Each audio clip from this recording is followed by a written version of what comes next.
All right, let's kick it to this guy in the audience, Denny. He's got a. I'll just post Uh, his. So this guy asked Claude about THORChain. Claude responds in great detail, and speaks well about the project. But at the same time, Claude says it sees very high risks of sanctions. And Claude gives an example: the amounts transferred from Bybit and what the regulators reminded us about it. Could make it clear to Claude that this is not the case and the risk is not high. So, good questions, funny videos. So, first off, yes, this is part of what I'm working on, my mandate. And this falls in line with SEO, is AEO, answer engine optimization, so that we're training AI and with correct, accurate info on THORChain. And that's something I've been working on. Basically, we just got to write articles and get them out there, whether it's on our blog or on third party sites. And um, but it's a long process, just like SEO. Like you don't get top notch SEO in one day or week. Like it takes months of time and training and putting stuff out there. But I'm working on it. And and something too, I actually just read this the other day about AI, about some guy who's actually a seed investor in OpenAI and went down some like rabbit hole and got like, what do they call it? AI Wait, I psychosis put, or something. oh yeah, yeah, But yeah. basically AI tells you what you want to hear, right? So funny videos, if you're constantly asking Claude, what is the risk of THORChain being sanctioned? What's going to happen with regulators in THORChain? Is THORChain going to be shut down? And you keep hammering it, Claude's just going to this Claude hears what you're saying and your questions and thinks this guy wants me to tell him yes. And Claude will tell you yes. Claude AI tells you what you want to hear. And so this is how like people get on AI and they go down a rabbit hole and end up killing themselves, end up divorcing from their wife or their husband, or quitting their job, doing something ridiculous because they just keep asking AI all these questions. Eventually AI just, all right, you want to hear something ridiculous, I'm going to tell it to you. So you got to be cognizant of that. AI isn't always correct. And so yeah, please take it with a grain of salt. yeah. You're going to add something, Chad, or okay, sorry, Yeah, I mean, Dick. I would say on this question about like AI's response, like, um, to my knowledge, I've never seen any article or post or anything about THORChain getting quote unquote sanctioned. I don't recall any of us ever see anything online, like even on Twitter, like from my own personal eyes. I don't know, maybe other people have seen something I haven't, but so like I'm curious of where the AI would have pulled in, right, this idea of sanction, because I haven't seen it anywhere on the internet personally. I don't know if you guys have or whatever, but I haven't. No, Not that it's specific context. I mean, I see people fudding, but I don't really know where they it's pulled FUD. up. Yeah, Yeah. Yeah, yeah. it's all fake news. Like this is a problem. Like people just Fake news. the I can't do it. Fake news. How do you? I can't do it. But I do want to watch you try though. um, but yeah, but it's just everyone's trying to create clickbait and fear porn sells, and so they want to THORChain's become a whipping dog for some of these journalists, and they just want to write negative stuff, and then people read that as if it's true, but it basically a lot of it's slander. So kind of what the person asking the question is, how do we fight slander? And it can be hard, in this digital age. There's only so much we can do, right? But um, I'm honestly not worried about it in the end. I think all the money laundering stuff. I mean, this was for every one money laundering article or accusation there is about THORChain, there's probably 10 or 100 times more for Bitcoin. And now all these people that are accusing Bitcoin of money laundering are now embracing it and building entire businesses around it. So um, it's the rite of passage for a legitimate cryptocurrency to be criticized for money laundering, right? And so I actually find it really odd, especially for people who are in crypto. I've been in crypto for 10 years and they talk about THORChain being money laundering. It's like, what have you been doing in crypto the last 10 years? This has been one of the biggest criticisms of the entire industry ever since it was started. And like, Yeah, Bitcoin's for criminals, right? yeah, like, have All we the not the gotten Silk past Roads this? days. Yeah. Yeah, like I just find it, I just find it completely ridiculous. It's like that saying, tell me you don't know anything about crypto without saying you don't know anything about crypto.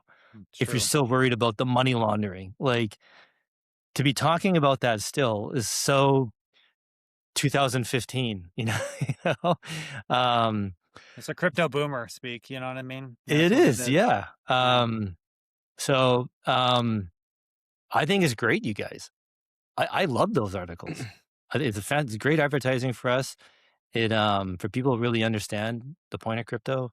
Um, it's yeah. People that really want to use crypto want to use the stuff that is for money laundering. Like, that's the whole point. Not to launder money, but it's permissionless. It's uncensorable. It's a free system. So yeah, Yeah. I wouldn't get too worked up about it, guys. And for those who maybe tune in who are not familiar with THORChain, you can't obfuscate anything on THORChain. Everything is open. Like, you can see everything on a block explorer. THORChain does not obfuscate or conceal anything. There is no privacy directly on THORChain. Just full Right. stop. So Yeah. that's just the way it is. Kent, I'm sorry, Chad, I think you were going to say something. I'll kick it to you. Yeah, I was just curious because we were just talking about. So I just typed into Google like THORChain and like sanctioned, just to see what comes up, just to see what the AI is like, pulling in. And there was like no articles with sanction in it. So I added like there's a way you can force Google to always include a certain word. If people know that. And so I had Quotation to go marks, through that. right? Yeah, something like that. And all the articles that I'm seeing is just like it's a article about THORChain and about sanctioned entities using THORChain, using like the Lazarus Group or North Korea or Garantex, which I think is like a Russian exchange that is questionable in its efficacy. And so it's like not saying that THORChain is sanctioned or THORChain will be sanctioned or anything like that. It's just saying that there are sanctioned enemies who choose to use THORChain in one form or another. And maybe the AI is like taking THORChain in a article and seeing the word sanctioned and Yeah. token of most likely next token, blah blah blah, like that kind of stuff. But let's have this thought experiment. Yeah. Let's say THORChain does become sanctioned. Okay, which government? Well, it's going to be the U.S. government, right? Probably. Yeah. Maybe Europe, the EU. So like, how do I say this? Like you guys your balls have to drop from your body at some point. Like, Hiya, Kenton swinging strong here. at what point do you acknowledge that the sanctioners are the problem, are the issue, are the evil, are the bad guys? Like, just because you are sanctioned doesn't mean you're doing anything bad. Like, the Jews were sanctioned in Germany in the 30s. Like, that doesn't mean they're doing anything bad. Like it's usually the sanctioner that is the problem doing something wrong. And so this is the whole point of the crypto industry, this peer-to-peer technology, that it makes the sanctioners impotent, that they can write their decrees and they can point guns, but they can't stop this decentralized code, this decentralized network. And so I think some people have maybe have a hard time understanding that. So you got to view like Bitcoin, Ethereum, THORChain as sovereign nation states, like with their own, like they're sovereign. They have their own borders. They have their own rules. They have their own police, courts, whatever. Governance. Governance. These are brand new nations, countries being created. Digital nations. Yeah. Digitally. They're in cyberspace. Yeah. And basically and if you look at any physical country in meat space, really what defines a nation is your ability to defend your borders. Like, can you claim this territory and stake it and prevent anyone else from coming in? And eventually, the rest of the world just acknowledges, all right, we acknowledge you exist as a nation. At first, they never do, right? That we don't recognize your government and this and that, blah blah blah. Give it a few decades, whatever. Eventually, you are recognized. It's gonna be the same thing with crypto. I think Bitcoin is finally recognized as like a independent nation state. Ethereum's got to be close if it isn't there already, and these others will be too. That it's just like, okay, once the sanctioners everyone's worried about, they deem and agree these things are decentralized. That really, that's what them admitting that they can't do anything about it. That they're sovereign, they're independent because they're decentralized. The decentralized just means they can't affect them. They can't Yeah. do anything about it. So, and I would argue, I have argued, I do argue, THORChain is there. Maybe we're on the cusp, maybe we're just barely there, but we're definitely there, and we're definitely more further there than 99.9% of other cryptos in the industry. So, yeah. I Kenton, I rant think that over. All done. Go ahead, guys. no, that was well said. That was very well said. And back in 2021, I was, watching, or 2020, I should say, I was watching Chad Bareford YouTube videos learning about THORChain. And I remember thinking at the time, that, wow, THORChain seems like a really good technology to help the world, right? And so, I met Chad in 2021 in Colorado, East Denver, and I was very eager and very, excited, right? And since then, I got involved in politics, government.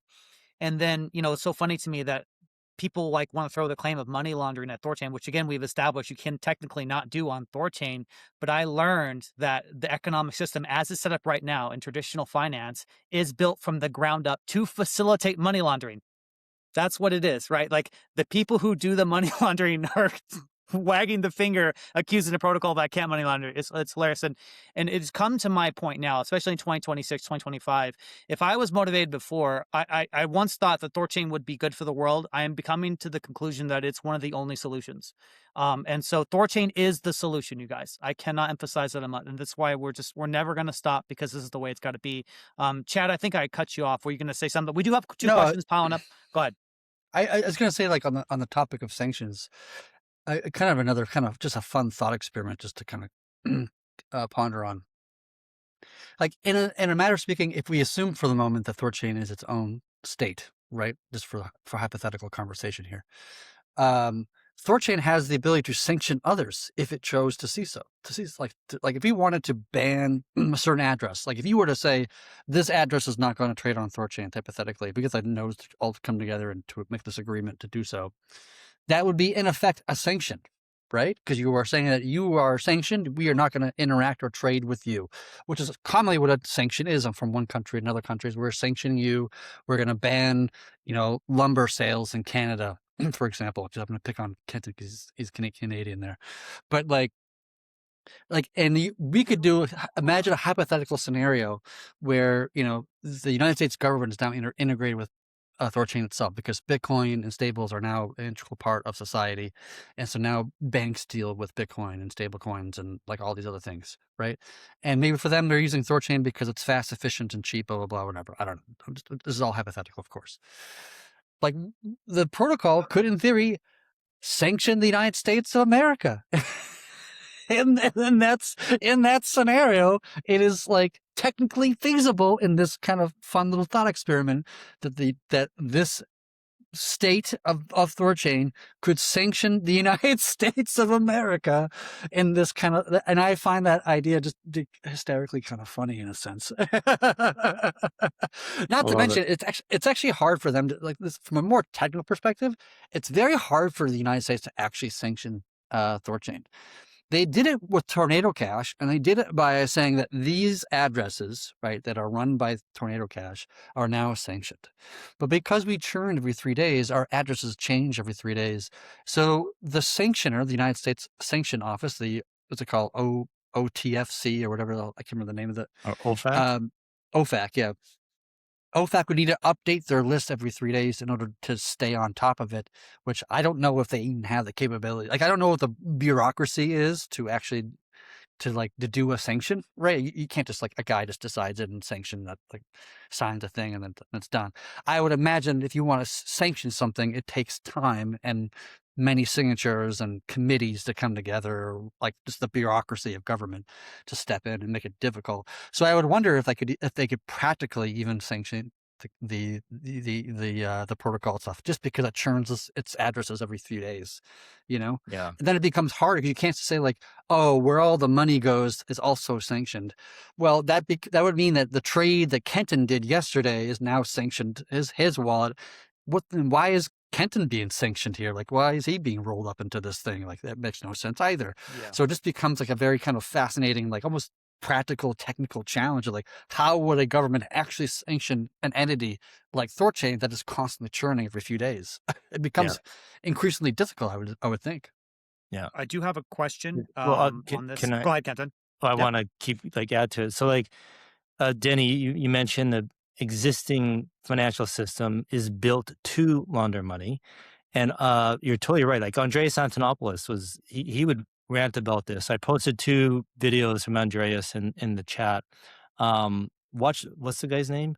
2 videos. Who was asking these questions? Yeah, funny videos. Watch those 2 links I just posted from Andreas, and the current financial system is just rife with corruption already. This is what we're trying to fix.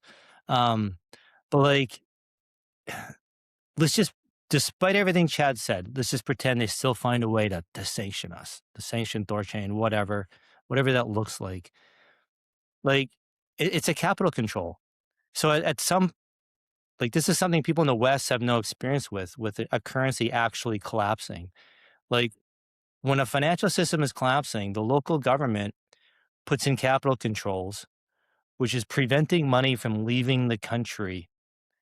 They want to keep the capital trapped in the country because the more that it tries to escape, it exacerbates the collapse. And the reason the money is trying to escape is because people are trying to get out of their local currency and buy dollars, right, to protect themselves, save themselves. So a capital control is a sanction. People are being sanctioned. You cannot exchange your local currency for something else. They're trying to trap you in the system. They're trying to keep you in the burning building on the boat that's sinking. And so if THORChain gets sanctioned in whatever way, shape, or form you come up with, that's your canary in the coal mine that the ship is sinking. The building is on fire. That you need to get out. It's not to stay in the system that is allowed and unsanctioned. You want to be in the system, the opposite. You want to be in the system that is sanctioned. Just like Monero being delisted from these centralized exchanges. That tells you it's good. This is where you should be. And I'm sorry, some people, they can't accept that. Mentally, they just can't get over that hurdle. I feel bad for them because they're the ones going to go down with the ship. So I hope if someone's paying attention to THORChain and crypto at this stage in the game, you're there, you're on our side with us. So you shouldn't, I wouldn't get so worked up or worried about the sanctioning stuff or being turned off or anything like that. I think there's no appetite for it. I mean, especially with this administration, there's just no appetite for it. Yeah. It'd be hard to achieve. It'd be we could push against it legally speaking, sue the government, and it's just I am really not concerned about it for a whole host of reasons, to be honest. Well, I think if they tried, you're right, they wouldn't work. And again, it just proves they're impotent. They'd be proving that they can't do it, which shows their hand, right? And they don't want to show that they're weak and ineffectual. So they'd be wiser, smarter just to ignore it. Don't do anything. Yeah, sorry. It's always refreshing when I'm talking to my boys and they know what the heck's going on. I love it. I do have 3 questions pulled up, and one is topical to this exact conversation. Oliver, I do see your question. I will get to it. That's kind of for you, Kenton, but I want to ask this. We have another node operator. They'd like to know, so sorry, give me a second. The question is, if USDT can be frozen and therefore sanctioned, ordered by a government, THORChain and freeze fault funds, how could THORChain handle such a scenario? We've talked about this before, but go ahead, Chad. I'll kick that one to you, I suppose. Yeah, if USDT or USDC were to freeze funds, they can do that technically anytime they want. And what would happen is those funds would be frozen. We'd probably have to pause trading for those pools.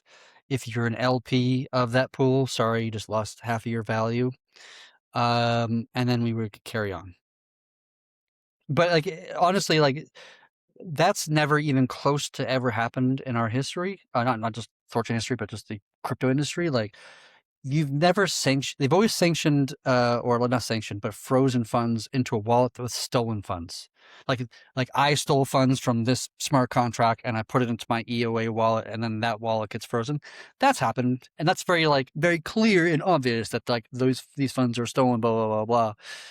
No, no DEX, whether it be Uniswap or THORChain or ChainFlip or whatever it is, has ever been frozen for any case or scenario that I know of or aware of. So I really don't see that happening unless there's some huge push by the government to do so, which again, this government doesn't really care about that in the least bit. And to be honest, even if we had what's her name? What's the senator from Massachusetts? Warren, Elizabeth Warren, who's like an anti-crypto kind of hawk in a sense. Even if she was president of the United States, I still don't think that would ever even happen. There's to be a honest follow-up. with you. The follow-up is that they have frozen funds and smart contracts. Do you think that's topical to THORChain in any way? Yeah, but even the smart contracts, to my knowledge, and I could be wrong, is around like hacked or lost funds, and even in that scenario, because sometimes you can be, instead of an EUA wallet, you send it to a Gnosis wallet, for example, or something else. Is it possible? It absolutely is possible. I just doubt that likely to ever happen, but I could be mistaken. And if I am mistaken, and it does happen, then crap, we just lost this token. Whatever the liquidity is that we had just got frozen. It sucks for the LPs. It sucks for any secured assets or like Rujira apps that are currently using it. And that just has to be, people just have to lose their money in that scenario. I think this goes to exactly to your point you made earlier, Chad, and Kenton's point is that this is just this would go to show this is like the canary in the coal mine of just how weak and it would be a sign of impotence, right? Like it would only hurt the dollar itself. And so, yeah, you can hurt THORChain in the short term, but you're going to hurt the fiat in the long term. So it is what it is. It's much more disastrous to do that to ChainFlip because ChainFlip uses USDC as their base asset in all of their pools. So if Circle decided to freeze ChainFlip, the entire protocol is done at that point. You are done. Everybody loses their money. Like you're just fucked at that point. And so I hope that doesn't happen for them for obvious reasons. But that's also why they are essentially a semi-centralized entity and they do lock funds and ban addresses and all these kind of things because they don't want to flirt with Circle to knock them over because they are susceptible. They have to bend the knee to Circle, right? For us, we don't bend the knee to Circle or anybody for that matter. If they want to freeze us, they can go ahead and freeze us, and that sucks, but it's not going to kill us by any stretch. Yeah, we're not surrendering to ethos at all. Go ahead, Ken. You got to game theory it out too. Like if Tether goes on a rampage, freezing all these liquidity pools and addresses and whatever, they could experience a bank run. Why is anyone going to sit in Tether and hold on to it and risk getting frozen? And so as long as there's some competition, genuine competition between the stablecoin issuers, they're going to be very reluctant to freeze because if they get too eager beaver about freezing tokens, they're going to stop growing. They're going to stop making deposits. People are going to withdraw and go to another stablecoin. And then let's say, okay, what are all the stablecoin issues? Let's say they're all acting together, working as one. There's an oligarchy. And this, stablecoins are the new CBDC, blah, blah, blah. Well, this is kind of the point of getting out of TradFi. Like we all agree and acknowledge stablecoins are not crypto, right? Like, so like depending on your views of the dollar and the traditional financial system, it's going to collapse. It's going away. It's going to zero. And as it's trying to survive and stay relevant, it's going to freeze bank accounts and bank holidays and all this kind of stuff, right? So, probably part of the par for the course will be the stablecoin issuers freezing people's wallets, including liquidity pools. But again, that isn't something bad happening to THORChain. That's the traditional system, the canary in the coal mine. It's falling apart. It's collapsing. It's going away. Be out of stablecoins. Be in Bitcoin, right? Be in the decentralized stuff. So, yeah, it's not like we could get rid of all the stablecoin pools. I don't think it would affect THORChain. Well, I guess it is a big trading pair, but I don't think it'd be catastrophic. I wonder if the community would do like a class action lawsuit against Circle in that scenario, USDT with a tether. Like if you have funds, you're LPing on some protocol, doesn't matter if it's THORChain or something else. You're an LP, whatever, and then all of a sudden you lose half of your liquidity because of USDT or Tether locks your funds. And then there's a class action suit against Tether from LPs of THORChain or LPs of Uniswap or whatever the thing is going to be. Like that would be a huge lawsuit against them. And to be honest, I think they would instantaneously win that lawsuit because what the hell did Kenton do to deserve to lose his funds? Probably fuck all or nothing, right? Yeah. Why would you lose the $80,000 or $10,000 or $100 that you lost in that process? And why are they going to hold the funds? And so like that would be a very easy lawsuit, I think, in that case. No.